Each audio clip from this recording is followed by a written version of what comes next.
everybody. We are about a minute early, but Bite Size is all about timing, so I might as well get started early because there's loads of you here. So, firstly, thanks so much. This is a huge group of people to come along, so no pressure on me to solve all your problems around Bite Size Learning in 30 minutes plus 15 minutes, hopefully. So, my name is Sharon Young. I'm Director and Lead Consultant at Pearlcatchers, and I guess some of you probably have heard this word bite-sized learning. We're not quite sure what it is. Some of you say, I don't know about that. I'm used to having full-day training courses. I'm not really convinced that it's a good thing. Some of you might have tried it. Some of you might be using it all the time. It might be a core part of what you're doing. So I'm guessing we're going to have different levels of experience and ideas around bite-sized learning, and that's absolutely fine. Half an hour is a really bite-sized bit of bite-size. So I'm going to be giving you some top tips. Those of you that want to explore it a little bit further, then we can spend a little bit more time afterwards for those that want to sort of look at particular aspects. But for the moment, I will be doing it in the style of bite size and sticking to a few key things. First thing for me though is to get a bit of an idea of how many of you use bite-sized learning sessions at the moment. So whether they are face-to-face sessions or whether they are for e-learning. Just kind of put a show of hands if you use them currently. Okay, so quite a few of you. So I'm guessing it's not perfect, otherwise you probably wouldn't be here this morning, so there's some things you maybe want to do from that. So what I would like you to do to start with is to turn around to a couple of people next to you, so just get yourself into a group of about 3 or 4, and just for a couple of minutes have a chat about what do you tend to use bite-sized learning for? Do you find there's some things it works for, some things it doesn't work for? And what are your key challenges in using bite size? So what are the things that are maybe not working for you, or the things you want to be able to do better or differently than you are at the moment? So just 2 minutes to say hello to the people next to you, groups of 3 or 4, what do you use it for, and what are your challenges in using it? Okay, over to you for 2 minutes.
Okay, 30 seconds, then we'll get feedback.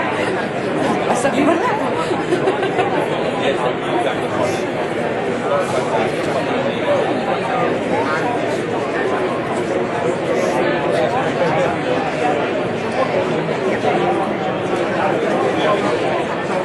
Yeah, that's what we got the roving one, so that's true. I'm going to have to go and speak to that. Okay, so I'm not going to catch everybody, so I'll certainly kind of go up and down the corridor. Oh, okay, Tracy can, okay. So we're going to see a little bit about who used it for what. Tracy apparently is on hand here. So what do we use it for? Who wants to talk about what do you use it for at the moment? Any ideas? Go on, lady here. Yeah, what do we use it for at the moment?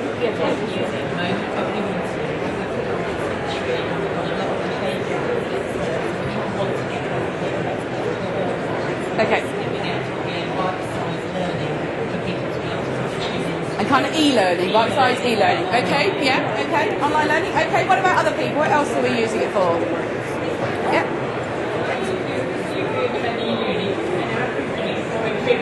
Yeah. And with the mail and email, the from mail and email.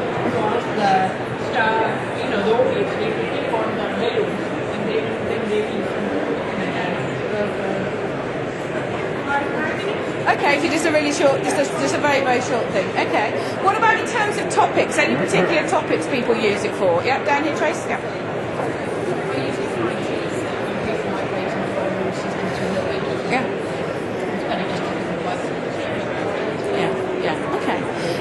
some of the challenges then? So we are bite-sized. Part of that you get to have a conversation yourselves, but what about key challenges over here? Yeah.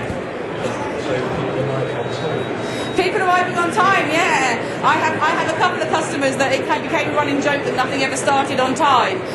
So yeah, if you've only got 60 minutes, 90 minutes for people, if they don't get there till 10 minutes late, then you're stuffed, yeah? Okay, what else? Yeah, the back there?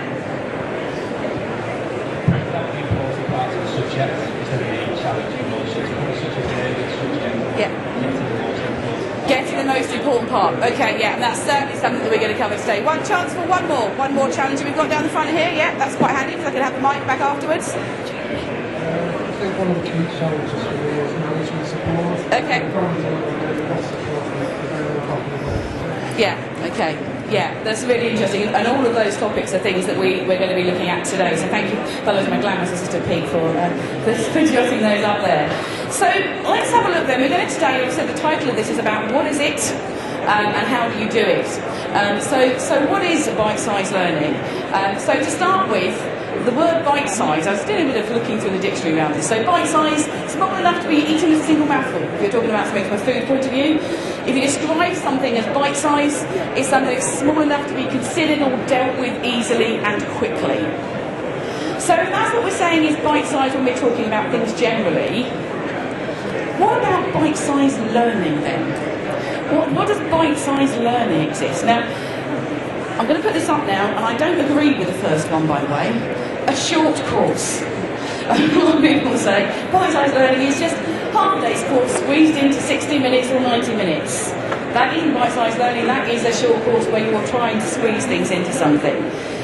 These are some descriptions I found, and I have to say none of them for me are what I consider bite-sized learning is. I'll come back to my definition at the end and see what you think with.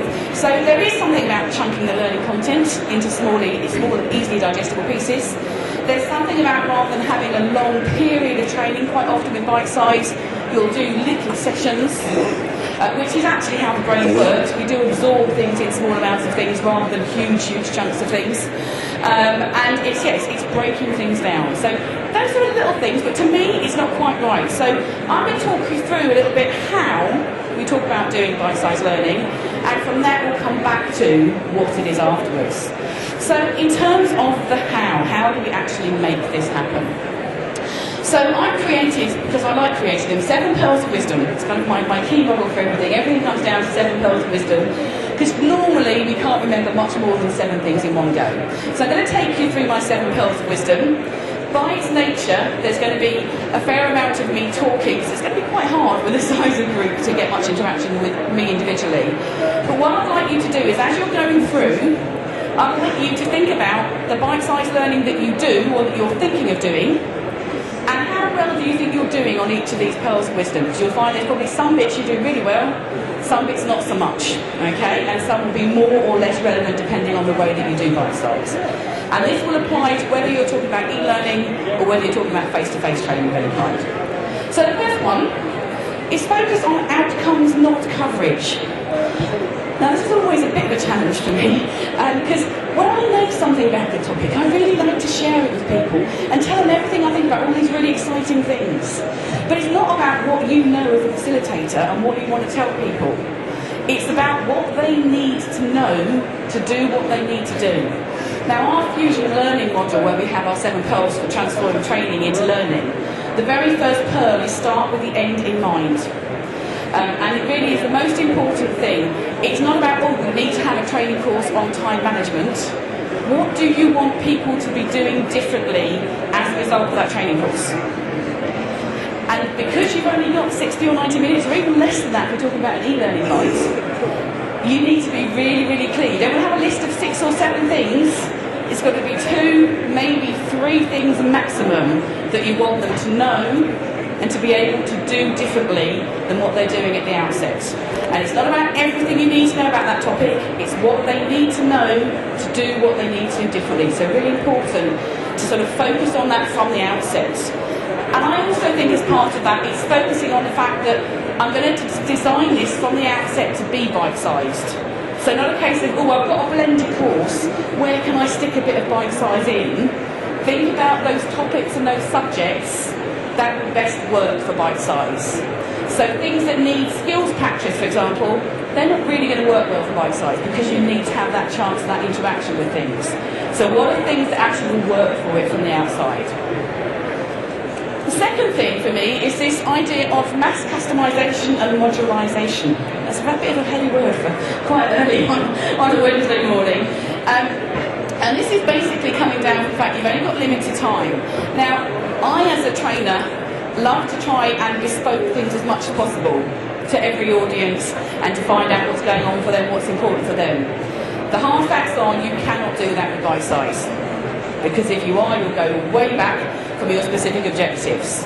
A lot of training tends to work on the basis of working to the lowest common denominator, so the people that maybe take longer to get the hang of things, we work at their speed. With bite size, it's really hard to do that. You have to say, this is what we're going to do, and we're going to stick to that. So the flexibility is a lot harder in that, because as soon as you start flexing, you're going to miss out on some of the important things. Because when you've designed it, every single thing you put in is going to be really important. But what people do is to actually try and get around that to a degree is we have mass customization. So I've got a picture of Starbucks up there because they are masters of that. So you think about Starbucks, they have a very limited menu, but you can pick and choose which bits you want to have within that. Do you want to have a caramel flavour in it or a vanilla flavour in it or whatever? So it's quite limited in what they do, but it's very, very specific, and you make it what's right for you. And that's where the modularisation side comes in it as well.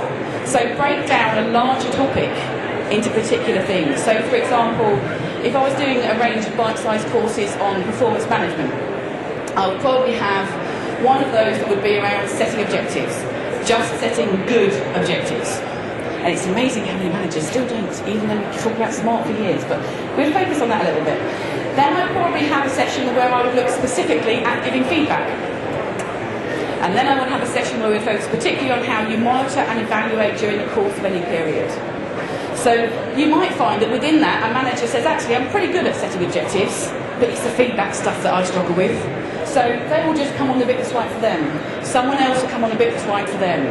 So it's about offering modular versions of things that people can choose what's right for them in terms of where they're coming through things.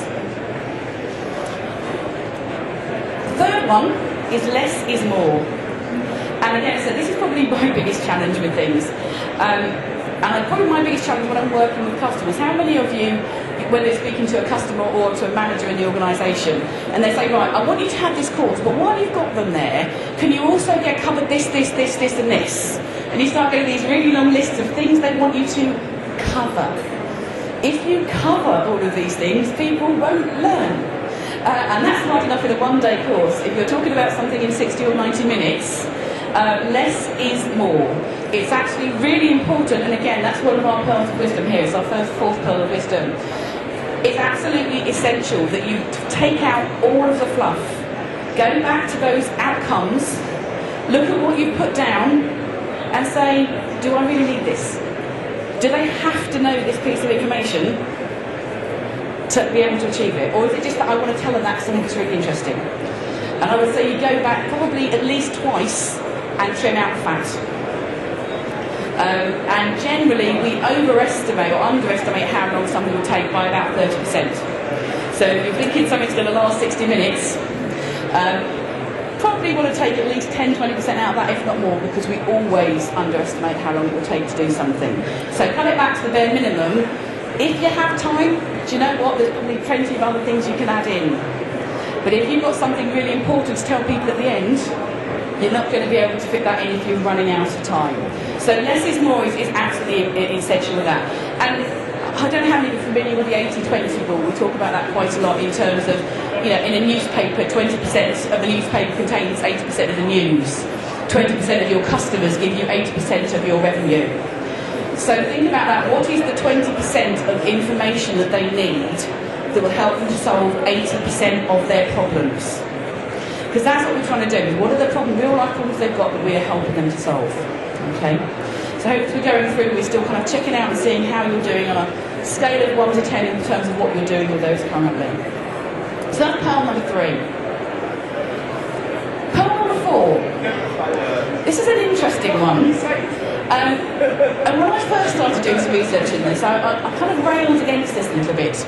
It's about telling people the what and the how not the why. So I don't know if you noticed at the beginning of the session, I didn't say, okay, so why do we do bite size? Why is it a good idea? That would be very natural for me as a facilitator, because why I find really important. But why takes a lot of time. And so with bite size, you need to either assume the why, which can be quite dangerous, but today that's kind of what I had to do, because I didn't have any advanced sort of communication with any of you guys. You either assume the why, or you need to have some kind of engagement in advance of the bite size to make sure people understand that why. Why am I doing this? It's the first rule of any kind of engagement, that people need to understand what's in it for me, why are we doing this? But you just don't have time on a bite size session. So this is why actually kind of getting some kind of communication in advance is absolutely essential in terms of what we're doing that. You tell people what it is they need to know, you tell them how they need to use it. But we actually need to get the why done separately, ideally in advance from that, because that doesn't have time. Because that's where you get all the questions, isn't it? When you start sort of saying why and what, and you have discussions, and people, I'm not sure about this, I'm not sure about that. Those discussions just run. And you can suddenly, you've lost half an hour just on one of those discussions. So that's the fourth pearl of wisdom, and I said one I really do struggle with, but it's something for me that's really important. And it links really closely for me to the next pearl of wisdom, which is also one of our fusion learning pearls again. Learning is a process, not an event. This is why, if you're doing that properly, you don't need to cover the why actually in the session itself. So have some form of pre-engagement in terms of what you're doing, whether that's a webinar, a podcast, whether it's getting, ideally, your managers involved, and I'm running a session on that tomorrow about getting line managers more involved in training, but there needs to be some kind of engagement in advance to get people to feel, yep, I want to engage with this, I want to get straight into the content with it. And then also, again, because you're limited in terms of the practice time, you can still have some practice time, but it's quite limited, you do need to look at how people follow up. Now, with the advent of lots of learning management systems, that is made a little bit easier now by actually being able to send things out to people automatically. It's not quite as resource heavy as it was, but sending things out to people automatically afterwards, whether it's a questionnaire to check their knowledge assessment, whether it's another podcast or something interesting from that point of view. But having something that makes sure you have got those stages. Your learning isn't all about your event. It's what happens on either side of that. Oh, I've gone too far, sorry. So pearl number 6 is using chunking and learning bursts. So chunking is probably one of the core things of anything to do with memory. So the way that our minds work is by having things in chunks that are ordered in a way that makes sense to us. We don't absorb huge amounts of information, we absorb things in little bits. So looking at when you come up with your, okay, here's my overall objectives, what we want them to do, here's the content that they need to know, so we've got that down to less is more. Okay, so how do I order this in a way that chunks it in particular things, that these things fit together and make a sensible flow? And within that, you then have the learning burst. So the learning burst is almost for each one, you have a different aspect. So you have usually no more than 8 to 10 minutes of theory about what the topic actually is. Then you'll have some kind of activity where people are working on that theory, and then some kind of follow-up or commitment to follow up. What are they going to do next to actually implement it? And it works on the idea of tell first, explore later. Now, a lot of experiential learning, normally when I'm running a longer course, we quite often will get some kind of activity or game where people are learning as they're going. So we don't tell them all the theory, we get them to play with it. But it takes them a while to work through things. And that is great if you've got a lot of time. But when you're talking about bite-sized learning, it's the other way around. Tell them what they need to know and then let them explore it. And for me, it's really important they explore it in context. So rather than a make-believe game, if we can make it something that is relevant to what they actually have to do, then that's going to make much more sense to them. Because otherwise, they're still going to make that connection afterwards about how do I translate this in terms of what I'm doing from the workplace point of view. So that is. I've written the note now, I can't actually read what I've written down. I've put 3 sessions, oh yes. So if you work on the basis that you have an 8 to 10 minutes theory, then you've got some practice, then you've got some reflection, you're talking about 20 to 30 minutes per learning burst. So I would suggest then that you generally have not more than 3 learning bursts in a bite-sized session. So that comes back again to looking at if you've got your 3 points that you're looking from your outcomes, 1 learning burst per point. kind of works out quite well from that point of view. Rapport, trust and sensitivity is the last but not least. One of my key things, and it's been quite hard today because literally I've got a group of people here, but how many of you do some kind of introductions or some kind of icebreaker activity at the beginning of sessions normally? Because you want people to get to know each other, you get to feel a bit of rapport with you yourself. When you've got a really limited amount of time, I mean, sometimes I've had introduction sessions that they last half an hour on the phone before you get into anything else at all. So you don't have time to do that. So for me, one of our really, really important things is you can be the best presenter in the world in terms of having lots of nice fiddly sort of tricks to do, lots of games, you can know your knowledge, but if you don't interact with the audience, you don't get the rapport and trust. That makes a big difference as to how engaged they are with you and how credible you are to them in terms of what you're saying and why they want to listen to you. So for me, it's kind of almost your emotional intelligence, if you like, as a trainer. So it's really important to find a way to make that connection quickly. One of my top tips is if you've got people, certainly if it's a face-to-face situation, is just go and say hello to people beforehand. It's a little bit challenging today, but in a small group, you're going to be training 10, 15 people, just go and actually say hello, introduce yourself beforehand, make sure you give a bit of an introduction yourself. The other thing I did right at the beginning was I did something called an inclusive welcome. I don't know if you picked up on that or not, but I said some of you are probably using bite-sized learning already, some of you think it's great, some of you got some concerns about it. Something along that kind of line. So it could be some of you might have travelled a long way, some of you might be just around the corner, but something that everyone feels in some way you're talking to them. So some kind of inclusive welcome, certainly the eye contact, all those kind of things are really, really important.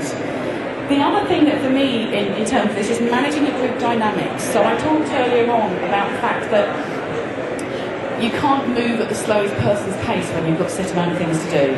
And you always tend to get one person, I had it today actually, you're being really well behaved today, there's always one person that always asks all the questions, and you can see everybody else in the room is starting to switch off because this person is just asking the question, and you're like, yeah, just get on with it. You can't let that happen on a bite-sized course. So you need to be strong as a facilitator in terms of actually managing that person and doing it in a sensitive way so they don't feel that they are absolutely really stupid and you've made them really embarrassed in front of everybody, but otherwise nobody's going to learn anything. So actually how you sensitively manage those kind of things is really, really important in that kind of session. So the summary then of what we have here for Bite Size, and a lot of this you may notice is actually very similar to what we talk about in terms of overall learning. The principles, some of the principles are exactly the same as any kind of learning intervention. The difference is it's so much more important, and there's a few that are really relevant. So we've got the first one here, focusing on the outcomes, not coverage. So what maybe to get a bit of interaction with you guys as we're going through here is, let's see where you are currently in terms of that. So which ones of you felt that was an area you needed to focus on quite a lot more? So taking out, sort of making sure you're really focused on your outcomes. So how many of you felt you need to have a little bit of work on that as well? Okay. The second one was around just mass customisation and modularisation. I will get that word right by the end of the session. So about actually just customising it. So not trying to make it bespoke for everything, but let's have short, sharp sessions that people can pick and choose. How many of you feel that you need to do a bit more work on some of that kind of area? Okay. Less is more. How many of you got too many content? Go on. How many think you got too much content? Yeah, you see. In this world, there's so much stuff out there. We just want to tell everyone everything, don't we? So yeah, I think for me that is probably one of the biggest issues out there, is actually just really refining it. And actually, it comes down to that. And if you are struggling with that, I'll say even if you said that you were good at that bit, go back to that and refine that down. Because once you've got that down, everything comes back to that all the way through. The what and the how, not the why. Okay, how many of you feel like you have to put the why in there somewhere? I know. So it's thinking about how else can you get the why in there. So whether that is about engaging with line managers, so they do that in advance, whether that is in terms of just a short podcast or something beforehand, but look at ways of doing this so you're not doing it on the main session. Learning is a process, not an event. Okay, how many of you find it's my one session and that's it? Or are you getting quite good at moving this on? How many of you feel that it's just focusing on one session? Okay, not so many, that's good. I'm very happy to see that. Chunking and learning bursts, how are we doing that? How do people need to do a little bit more work on their learning bursts and how we organise things a little bit? And again, that comes from 3. Once you've got the content down to enough level, then it's easy then to start working on the flow. And what about the rapport, trust and sensitivity for you as facilitators? How many of you feel that maybe you need a bit more work on that when you've got your small groups? Okay, hey, that's good. I know, we've got some really good facilitators here. So I'm going to come back to the definition that I was talking about before. And it's quite hard to put it in one, but this is kind of what felt to me the closest to what I felt bite-sized learning was. So a focused learning intervention, generally no more than 90 minutes if it's face-to-face. If it's e-learning, it will often be shorter than that, with just enough content. And chunked into learning bursts to achieve clear outcomes. So that's kind of a summary, I guess, of those key things. That it's focused, that it's got just enough content. So not too much, not too little, just enough content to achieve your objectives, that you've chunked it into those learning bursts, and that the main purpose at the end of the day is to achieve the learning outcomes. How does that sound as a definition to you guys? Does that sound like what you would you be happy to go on courses and deliver courses like that? Had that in them. Okay. So those are sort of the main sort of purpose. Trying to check where I am time-wise actually, because hey, that's quite good. Okay, so we've got 5 minutes to have some questions initially, and then what we'll do is those of you that have got any particular challenges you want to talk about. So we've kind of got our plain low zone, which is turned into one big zone. But those that want to, we've got some tables at the back. So if you want to sort of work on some things specifically, and then spend a little bit of time with you thinking about particular topics you might want to do, working on some of those key issues that we have. So I think the less is more was an issue for quite a few people. There was a little bit around the learning bursts. So if you want to work on some of those, then we can spend a little bit of time. We've got about 10, 15 minutes afterwards.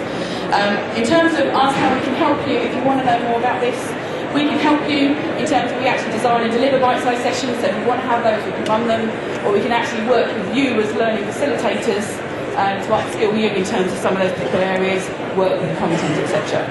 But for now, what kind of questions have we got? So I might need to run around. So we've got particular questions that are going to come out. So lady there.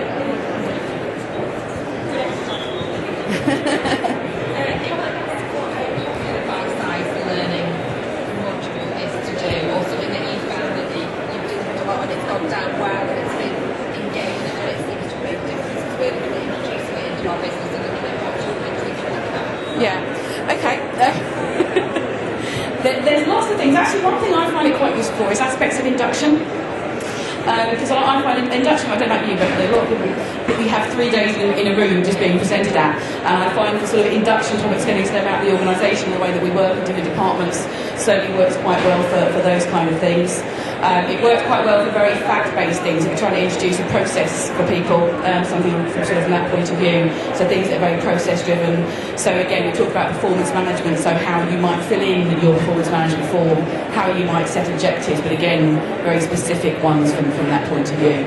Some soft skills it does work for, but it's that how you then manage to get in and practice for them. So it's a theory for the soft skills, but you need to make sure that you are managing that within practice. So you might do, for me, bite-size always works best as part of the programme. So you might have some bite-size learning, maybe some webinars or some short sessions, and then you'll have your face-to-face sessions with people where you're able to really explore that in more detail once they've got a grasp of the theory. Any other questions? Okay. Tracy's doing her exercise this morning. What have we got there? How do you make a viable business model for this? Because, see, as a provider ourselves, we're looking at how we might do this. Yep. One of the thoughts is doing a day classroom session is one model, and then you just set the rate and Yep. it makes sense to both parties. This is different. Turning up for 90-minute sessions at the client organisation is a challenge. Yep. Yep. What's your suggestion? Okay. For me, it's you're still being employed for a day. You just run several sessions. So this is where it comes back to the modularisation aspect of things. So you have 3 sessions on a day. Sometimes 4, depending on how long the sessions are. But 3 or 4 sessions on a day where you can maybe have at least 2 of those linked to each other, so people can stay longer if they want to, or just come on the bits that they want to. Sometimes if a client's got a particular thing they want everyone to do, I want a bite-sized session on the same topic 4 times in one day. If it's something that's mandatory, they want everyone to go through. But for me, that tends to be the way of doing that. We usually build for a minimum of half day. So you might do 2 sessions, and we'll do it that way, or we might do that, and maybe we'll do some on-site coaching. So again, it's looking at a blended offer, and we charge for our time from that point of view. Okay. Any other questions? At the back. You're determined to make crazy one, aren't you? Go on. Hi. You're creating bite-sized online Yeah. courses. Are there any parameter with regards to time, as in a bite-sized webinar should not be more than 30 minutes long or 40 minutes long, or a bite-sized e-learning module should not be X amount of time?